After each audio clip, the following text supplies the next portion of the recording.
Ngarap nga po ako sana kahit taga-ayos lang ako ng email muna, taga-pasok lang ako ng data entry, okay na muna yun. Basta may stepping stone, sabi ko. Hindi, ano, kanina naririnig ko ang sinasabi mo, na overwhelm ka. Oo nga po eh. Wag mo na isip.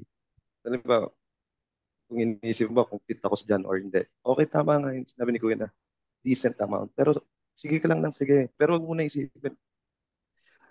Kukunin kaya yun, accept kaya yun, pwede na Mm. ba yun. After nun, pag ano, next ka. Oh, Kung kung gusto mo sa agency, sige, sabi ka sa agency, pwede din sa direct, pagsabayin mo.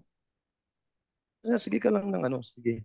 Wag mo nang isipin, parang di ako pwede rito, parang di ako pwede. Kasi parang pag nagka-doubt ka, mag-i-slow ka ng ano yun, ng process mo eh, sa sarili mo. Unlike na, kasi dati ako ganun din.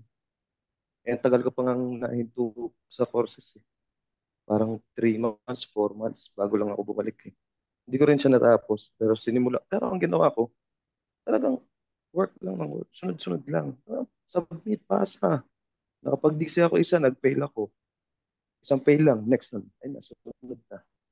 Yung pangalawang client, hindi na nga ako nag-reach out dun, yun na nag-reach out sa akin.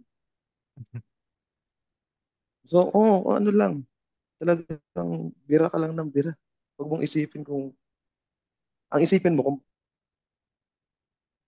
Nawala po si Kuya. ang isipin mo na lang siguro sa next. Ano yung hindi nag-work sa ginawa mo? Hmm, kung ah, may dapat ka bang baguhin. Pero yung isipin mo na, kung fit ka ba dyan, kung bagay ka ba dyan. ah.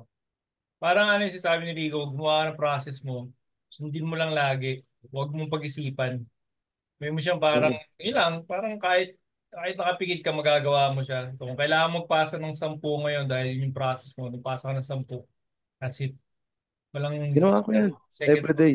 Hmm. Naka-schedule pa yan. Pag gabi, magsasubmit ako 10, 5.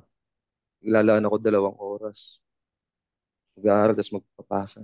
Everyday, kahit except lang weekends kasi tamang pahinga lang.